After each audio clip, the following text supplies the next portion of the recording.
All right, sound the alarms, boys, because this section of the show is this is the drama part of the lonniedos drama alert, baby. Welcome back. You know me, dude, always commentating on the YouTube drama. I have lots of opinions and thoughts on other people and their videos they make on this video sharing website. You know me, big busybody. My body's so busy, and I ain't talking about. I'm not slut shaming myself. Ethan Klein of H3 and the H3 podcast, very big YouTuber. Have you guys heard of him? He made a couple videos on his personal channel the other week, and I think it was like explaining how he's got some grievances with his YouTube network, which is broadband TV, and how they took like over $500,000 from him from his YouTube memberships, which he didn't start using until more recently, and realized that in his contract he kind of agreed to something that maybe he didn't want to agree to, and kind of I empathize with that. That makes sense. That sounds like a very sticky situation, and I hope that he can get his money back, I guess. I don't know. I mean, he did mention in the video just that he had been using an Israeli AdSense account,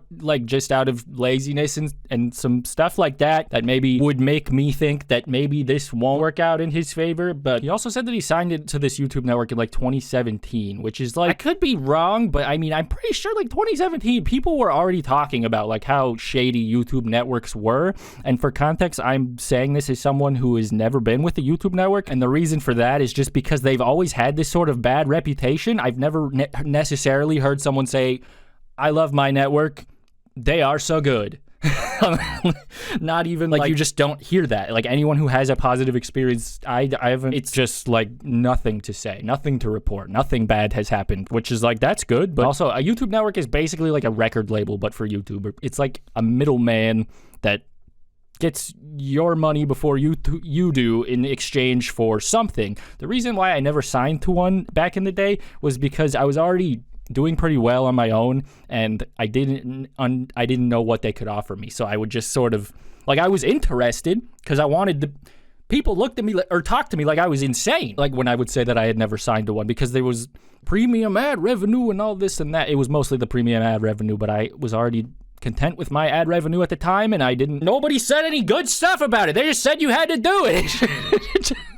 Which is, I don't know, like, it kind of rubs me a weird way. I feel like Ethan should have probably been more aware of the reputation of YouTube networks by that time, especially broadband TV, dude. Like, who the fuck is that? Isn't that like some dial-up company from 1984, dude? Like, they exist to do that. Multi-channel networks are kind of a scam. But I feel like he knows that and just always kind of knows that he has it in his back pocket. Like, this is like his 55th time doing the YouTube this bad, YouTube bad, network bad. What past Lonnie was trying to pontificate was perhaps some of his negligence was due to the fact that he knows that he can make a video anytime a company does him wrong and publicly make content out of it and sort it out that way, perhaps. I don't know. Just speculating. Okay, goodbye. I hope he gets his money back. I just feel like he should have known better. But yeah, I don't know. Oh yeah, I was trying to talk about like my experiences with networks and stuff. Like there was a couple times where I was like specifically just replying to ones that I would recognize by name because they were like the big network that like had, you know, PewDiePie on it or whoever, because that's kind of just like how these business models work. Like they get the big guys to get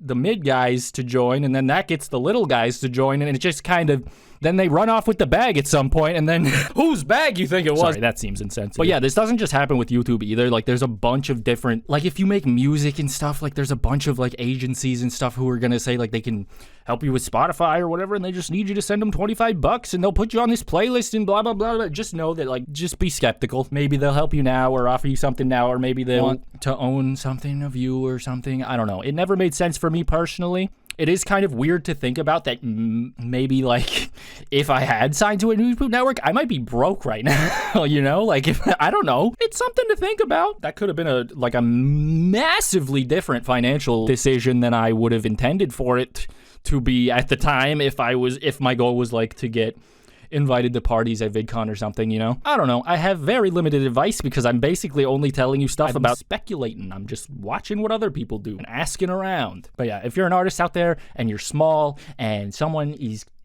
offering you something that's too good to be true. It's definitely too good to be true. And if they're coming to you, it's because you are already doing something right. So just value yourself properly. And if there was a lot of YouTubers back in the, I shouldn't say a lot, but there was some YouTubers back in the day who were, they were pretty surprisingly down to just like shill these fucking the multi-channel networks that would just like slide in my DMs and be like, dude, I love your videos. And I'm like, I remember watching you, but like not like, they weren't like the A-list YouTubers. They were like kind of, they're not around anymore. I guess that's enough said. They would like try to just get you to sign up to these contracts and they would get a percentage of it, and they're not telling you, but it's obvious. But it's not obvious. I thought it was obvious, but not because I'm a genius, just because I'm a fucking nerd and I stay on YouTube all day and people talk about this and stuff, and I ask my friends and I'm like, hey, what can a network do for me? And they're like, well, what do you need? And I'm like, nothing, I'm chilling. And they're like,